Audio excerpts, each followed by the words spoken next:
영국, 특별히 대영제국의 오랜 동안 자부심이었던 여러 가지 중에 하나가 브리테니커 백과사전입니다.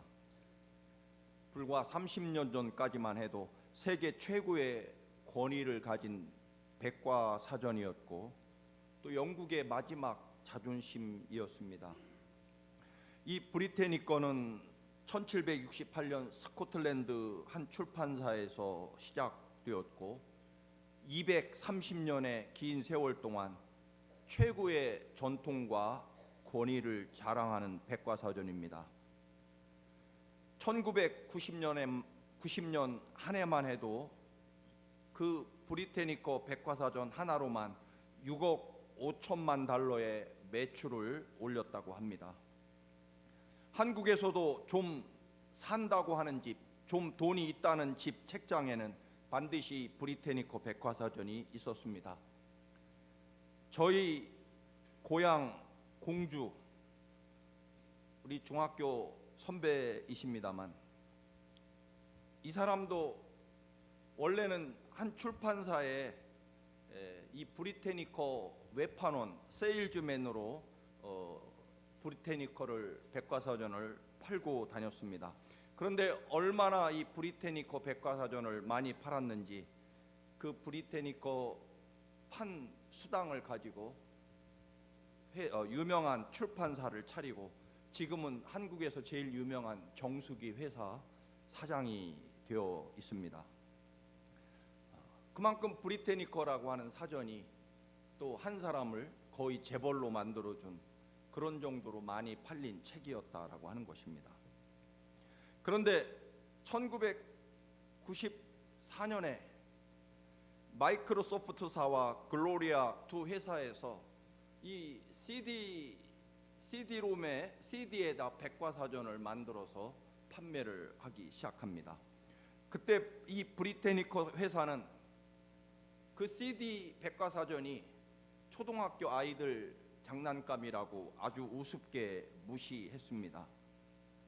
시대의 변화와 흐름을 읽지 못하고 230년의 최고의 전통만 고집한 결과 2000년이 되기 전 1999년에 이 브리테니커 출판사는 결국 아주 헐값에 회사가 팔리고 말았습니다.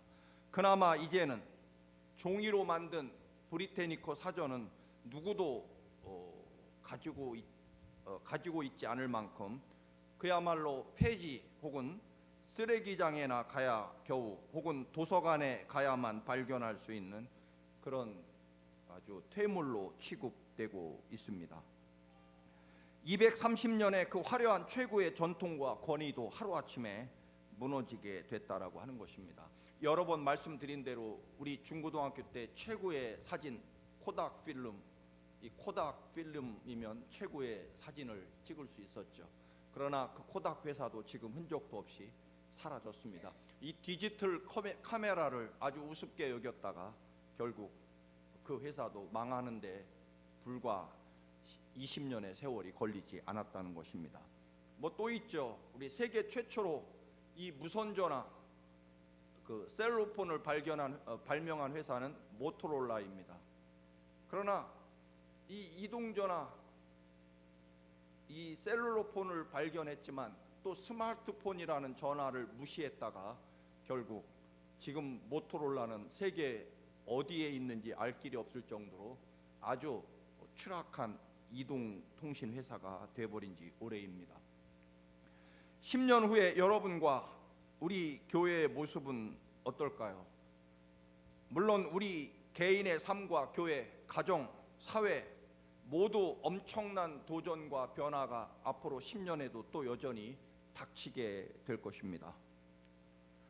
미래를 읽고 준비한다면 그 미래가 위대한 축복과 도약의 기회가 되지만 그러나 때로는 내가 가지고 익숙한 것들을 바꾸지 않고 그것을 여전히 고집하고 버리지 않는다면 우리는 머물러 있지만 세상은 앞으로 나아가기 때문에 우리는 영원히 뒤처지는 그리고 도태되는 그런 삶이 될 수도 있다라고 하는 것입니다. 오늘 본문은 예수님과 제자들이 한 마을을 지나가실 때 시각 장애인으로 태어난, 평생 구걸을 하며 거지로 살아온 시각 장애인을 보게 됩니다. 제자들이 예수님께 유명한 질문을 하죠. 선생님, 이 사람이 시각 장애를 가지고 태어난 것은 이 사람 죄 때문입니까? 아니면 그 부모가 죄를 지었기 때문입니까? 그러자 예수님이 부모도 아니고 그 자신의 죄도 아니다, 누구의 죄 때문이 아니라 그 사람에게서 하나님이 이루시고자 하는 뜻이 있다라고 대답하십니다. 제자들과 예수님의 관점이 서로 다르다라고 하는 것입니다. 이 유대인들이 전통적으로 수백 년 혹은 수천 년 동안 가지고 있는 고정관념이 하나 있습니다. 고칠 수 없는 질병이나 혹은 장애를 가지게 되면 그것은 다 죄를 많이 지었기 때문이라고 하는, 죄값으로 그렇게 어려움과 고난을 갖게 됐다라고 하는 그런 전통적인 생각, 사고를 가지고 있습니다. 그래서 제자들은 당연히 이 사람이 태어날 때부터 장애인, 시각장애를 가지고 태어났다면 도대체 누구의 죄 때문일까? 아이가 어머니 뱃속에서 죄를 지은들 얼마나 지을 것이며, 또 뱃속에서 지은 죄가 얼마나 크길래 시각장애를, 즉 맹인으로 태어날 만큼 뱃속에서 큰 죄를 지을 수 있을까 하는 그런 의문이 있었고요.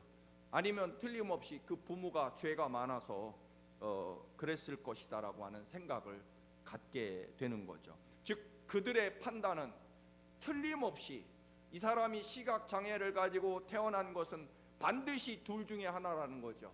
본인의 죄 아니면 부모의 죄 때문이다. 그런데 본인의 죄는 아이가 태중에서 엄마 뱃속에서 무슨 죄를 지을 수 있을까라고 하는 또 그 모순, 의문에 봉착하게 되는 거죠.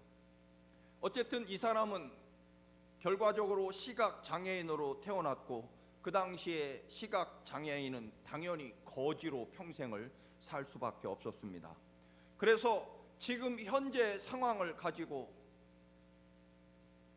그 원인을 찾으려고 하는 거죠. 이게 누구의 죄 때문에 결과가 이렇게 됐을까? 과거에 어떤 일 때문에 지금 이렇게 됐을까라고 그렇게 생각하면서 이 현재 이토록 불쌍한 삶을 살게 되는 이유가 무엇일까? 누구 때문일까라고 하는 거죠. 즉 과거의 죄를 밝혀서 현재를 확인하려고 한다라고 하는 거죠. 그러나 예수님은 전혀 관점이 다릅니다. 길거리에서 구걸이나 하는 귀찮고 또는 아주 불쌍한 장애인이 아니라 이 사람도 하나님의 형상으로 창조된 사람이고 하나님이 사랑하는 사람이라는 것입니다. 과거에 그 자신의 죄 혹은 부모의 죄 때문에 장애를 입은 것이 아니라 이 사람도 똑같이 하나님의 자녀이고, 그리고 더 놀라운 것은 하나님이 이 사람을 통해서 앞으로 하실 일이 있고, 그리고 그가 받게 될 위대한 축복이 있다라고 하는 것을 주님은 말씀하고 계시다라고 하는 것입니다. 이렇게 시각장애인으로 현재 존재하고 있는 이 사람을 어떤 관점으로 볼 것이냐라고 하는 것입니다.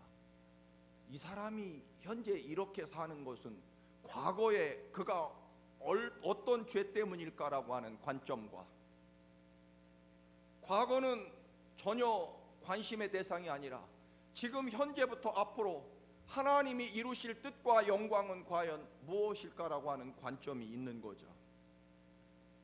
그래서 4절 5절 우리 잠깐 보시겠습니다. 때가 아직 낮음에 나를 보내신 이의 일을 우리가 하여야 하리라. 밤이 오리니 그때는 아무 일도 할 수 없느니라. 내가 세상에 있는 동안에는 세상의 빛이로다.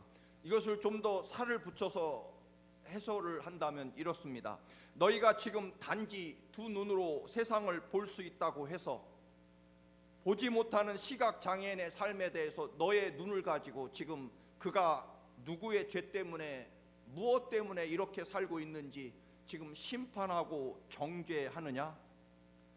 너희는 장애를 가지고 있지 않고 지금 세상을 볼 수 있다고 해서 의로운 사람이라고 착각하느냐?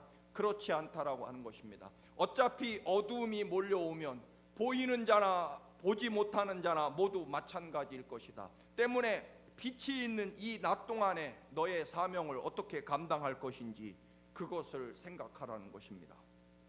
즉 눈이 보인다고 해서 보지 못하는 사람을 죄인 취급하면서 그 사람의 과거를 밝히는 데 시간을 보낼 것이 아니라 너희는 그 보이는 눈을 가지고 무엇을 할 것이며 그 보이는 눈 가지고 하나님의 영광과 뜻을 어떻게 감당할 것인지, 즉 내 두 눈을 가지고 하나님의 일을 어떻게 할 것인지 고민하는 것이 너희들의 할 일이다라고 하는 것입니다. 보이는 너희가 보이는 눈 가지고 왜 다른 사람의 과거와 또는 그의 죄악을 밝히고 그를 심판하는 데 네 눈을 쓰느냐? 너희들에게 주어진 눈은 그런 데 쓰라고 한 것이 아니라 이 눈 가지고, 하나님이 보게 하신 이 눈 가지고 과연 나는 어떻게 하나님의 위대한 역사와 영광을 이룰 것인지를 고민하며 이 눈을 사용할 것인지 그렇게 고민해야 된다라고 하는 것입니다. 어차피 볼 수 없는 날이 오면 다 보이든 보이지 않든 소용없는 그런 육신의 눈이 아니겠느냐라고 하는 것입니다.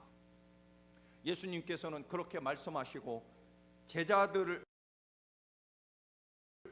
앞에서 땅에 침을 뱉어 진흙을 이겨서 그의 그 소경의 눈에 발라 주시면서 실로암 연못에 가서 눈을 씻거라라고 말씀합니다. 그리고 그 소경은 예수님의 명령에 따라 실로암 연못에 가서 두 눈을 씻고 보게 되었다. 밝은 눈으로 돌아왔다라고 말씀합니다. 우리는 여기서 약간 의문을 하나 가질 수 있을 것입니다. 예수님은 말씀 한마디로 물을 포도주로 변화시키시기도 하고 또 수많은 병자들을 향해서 말씀으로 네 믿음대로 될지어다라고 그렇게 선언하셔서 사람들을 고치십니다. 또는 오병이어의 기적을 일으키시기도 하고 때로는 엄청난 풍랑이 이는 바다를 향해서 잔잔하라고 명령하셔서 바다를 아주 잔잔하게 만드시는 그런 예수님이 굳이 이번에는 침을 뱉어서 진흙을 이겨서 소경의 눈에 붙여주시고 너는 가서 실로암 연못에 가서 네 눈을 씻으라고 하는, 어떻게 보면 대단히 복잡하고 또는 귀찮은 명령을 그렇게 행하시고 내리시는 것을 볼 수 있습니다. 물론 진흙에 침을 뱉어서 그 진흙을 이겨서 눈에 붙이는 것은 2000년 전에 의학이 발달하지 않은 시대에 그 시대의 사람들의 치료 방법 중에 하나입니다. 그런데 주님이 이 시각 장애인에게 그렇게 하신 이유는 여러 가지 의미가 있겠습니다만 그 중에 하나는 이걸 것입니다.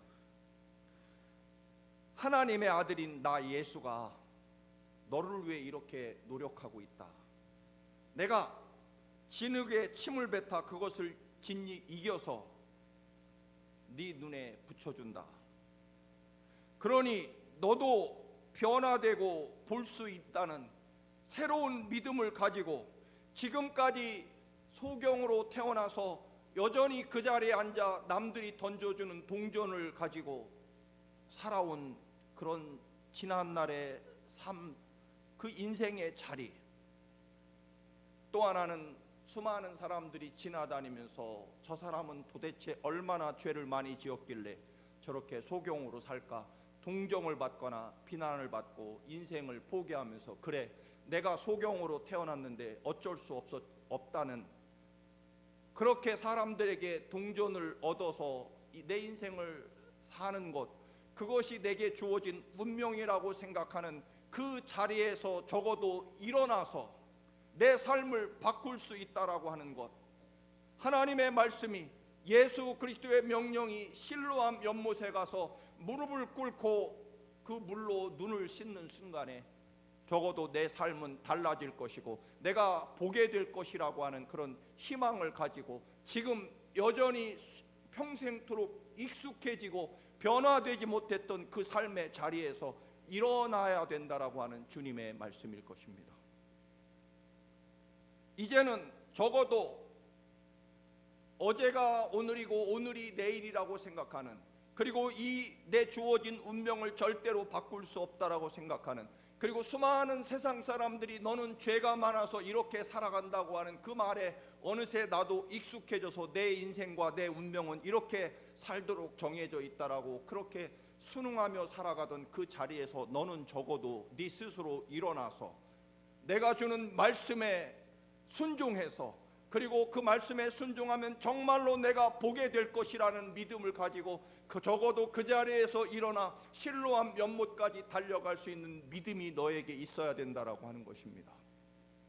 하나님이 우리를 강권적으로 변화시키고 바꾸어 주실 때도 물론 있지만, 여러분 성경에서 적어도 지금 이대로는 안 되겠다라고 하는 변화와 생명의 새로운 역사를 이루고자, 그래서 지난주에 말씀드린 대로 기도원처럼 포도주 즙을 짜는 웅덩이에 스스로 갇혀서 적어도 그의 희망은 미디안 군사들에게 이 밀 수확을 들키지 않도록 웅덩이에 웅크리고 숨어서 내 희망이라고 하는 것이 미디안에게 들키지 않고 무사히 밀 수확을 해서 1년 생명을 유지하는 것, 그 웅덩이에서 나와서 내가 주는 명령에 따라 너는 이스라엘을 구원할 지도자가 되라고 하는 하나님의 명령에 따라 웅덩이에서 스스로 나와 하나님의 명령에 따라 나아가지 않으면 삶을 바꿀 수 없다라고 하는 것입니다. 오늘 실로암이라는 단어는 성경에 자세히 설명되어 있습니다. 보냄을 받았다는 뜻입니다. 이 실로암이라는 히브리어 단어는 보냄을 받았다. 신약에 와서 이 히라보로 아포스톨로스라는 말이 있습니다. 사도를 말할 때 12사도, 이 사람들의 아포스톨로스라는 단어는요, 보냄을 받았다는 똑같은 뜻을 히라보로 가지고 있습니다. 즉 사도라는 뜻입니다. 여러분, 사람들은 과거에 매여서 또는 여전히 내가 가지고 있는 움켜쥐고 있고 붙잡고 있는 것들이 이건 놓으면 죽을 것이라고 생각하는 그 자리에서 하나님의 살아계심과 하나님의 말씀이 나의 생명과 삶을 변화시킬 것이라고 믿고 담대하게 실로암까지 나아가는, 일어서는 그 믿음이 있어야만 하나님 나라를 볼 수 있다라고 하는 것입니다. 여러분, 소경은 결국 자신이 평생 살아왔던, 그리고 자신을 평생 얽매어왔던, 너는 죄 때문이야, 네 죄가 많아서, 혹은 너는 부모를 잘못 만나 부모의 죄 때문에 너는 내 인생을 이렇게 사는 것이고 너는 이렇게 살도록 정해져 있다라고 하는 그런 자신을 묶어왔던 그 고정관념에서 일어나는 믿음이 필요하다라고 하는 것입니다. 소경은 결국 그 체념과 포기의 자리, 거기에서 일어나서 실로암에 가서 무릎을 꿇고 실로암 물을 떠서 자신의 눈을 씻었을 때 보게 됩니다. 여러분, 실로암은요, 성지순례 예루살렘에 가보면 예루살렘은 적어도 900m 이상의 아주 고지대 바위 위에 예루살렘 도시가 형성되어 있습니다. 정말 산꼭대기의 도시입니다. 그런데 실로암 연못은요, 적어도 한 200~300m 아래로 내려가야만 되는 그런 곳에 이 실로암 연못이 있습니다. 지금도 가보면요, 이 바위를 깎아서 만든 아주 위험한 계단을 타고 내려가야만 되는 그런 연못이 바로 실로암 연못입니다.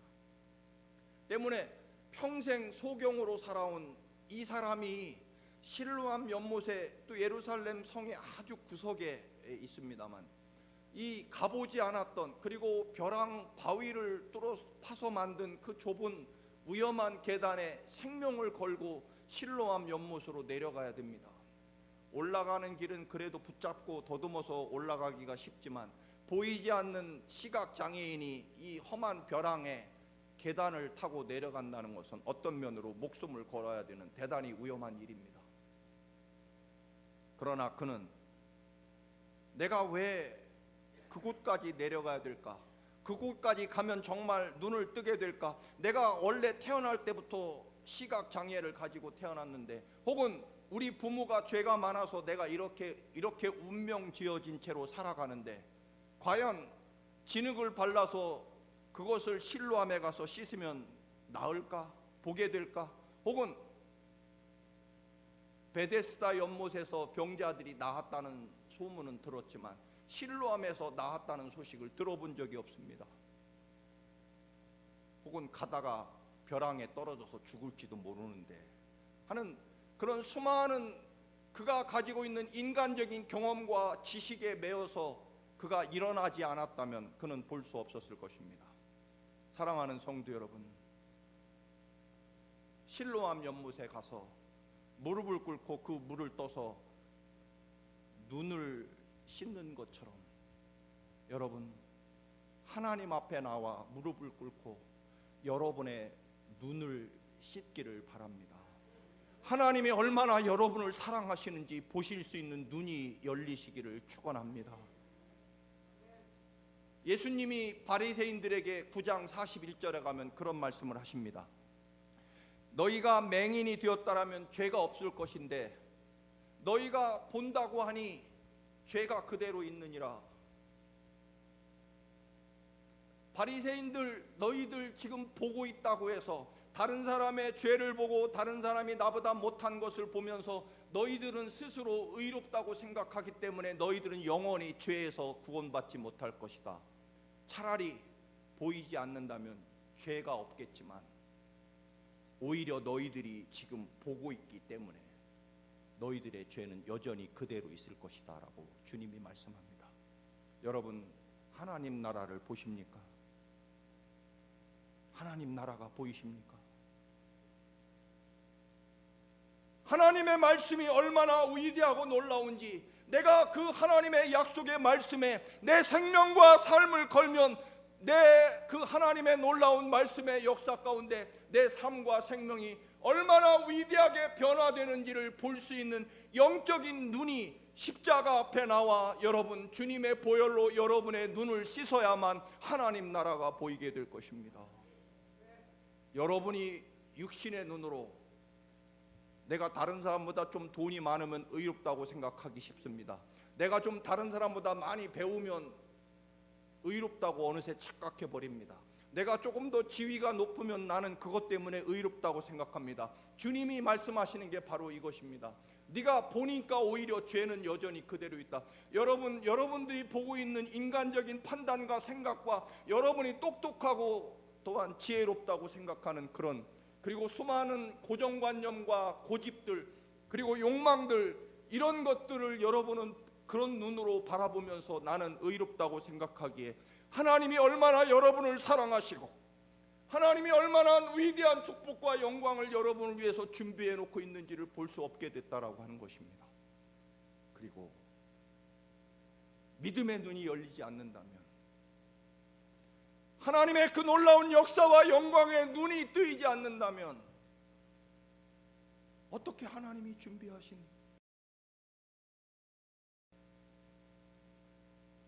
그 놀라운 역사를 볼 수 있겠습니까? 바리새인에게 하신 말씀, 네가 본다고 착각하기 때문에 네 죄는 여전히 그대로 있느니라. 41절에 가면 그 말씀이 있습니다. 사랑하는 청암 가족 여러분,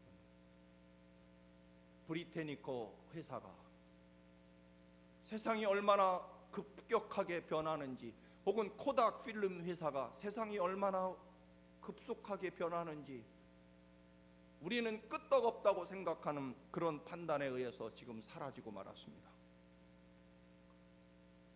그들이 차지하고 있는 세계를 지배하는 사진 필름을 세계를 지배하고 있고, 혹은 브리테니커가 없는, 전 세계에 없는 나라가 없다고 생각하는 그런 가지고 있는 고정관념이, 결국 그들은 자신들이 뿌려놓은 브리테니커 백과사전이 지금 전 세계에 얼마나 많이 퍼져 있는지, 혹은 자신들이 해내는 컬러 사진기 필름이 전 세계에도 여전히 지금 전 세계 사람들이 이 필름을 사용하고 있는데 하는, 그들이 보고 있는 눈을 가지고 있기 때문에 세상의 새로운 변화의 흐름을 볼 수 없게 됐다라고 하는 것입니다.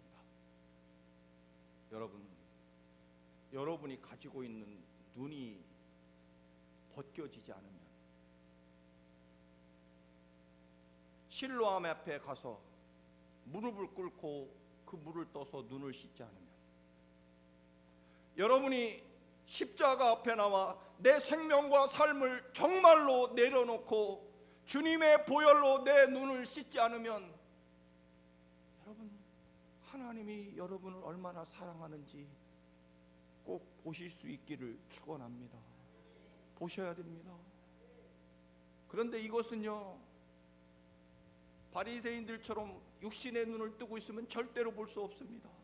왜냐하면 끝없이 내 가지고 있는 육신의 눈은 다른 사람들을 향해 보게 돼 있고 눈에 보이는 현상을 보게 돼 있기 때문에 그렇습니다. 대표적으로요, 가나안 땅을 정탐하라고 보낸 12명의 시각이 대표적이죠. 10명의 정탐꾼들은 가나안 땅에 우리가 들어갔다는 메뚜기처럼 밟혀 죽을 것이다. 왜냐하면 가나안 주민들은 막강한 군대와 무기와 그리고 튼튼한 성을 가지고 있기 때문에 400년 동안 노예로 살던 우리들이 가나안 땅에 갔다가는 메뚜기처럼 밟혀 죽을 것이다. 이들에게 무엇이 없습니까? 육신의 눈은 있습니다. 정확하게 보는 눈. 우리는 노예고 저들은 막강한 군대와 무기와 튼튼한 성벽을 가지고 있다. 얼마나 정확한 시각을 가지고 있습니까? 그러나 여호수아와 갈렙 두 사람은 어떻습니까? 전제가 있죠. 하나님이 우리와 함께 하시면. 그들은 하나님이 차려놓은 밥상이 될 것이고 우리는 밥 먹으러 가면 된다라는 것입니다. 무엇이 전제됩니까? 하나님이 우리와 함께 계시면. 이 눈이 열려야 되는 거죠.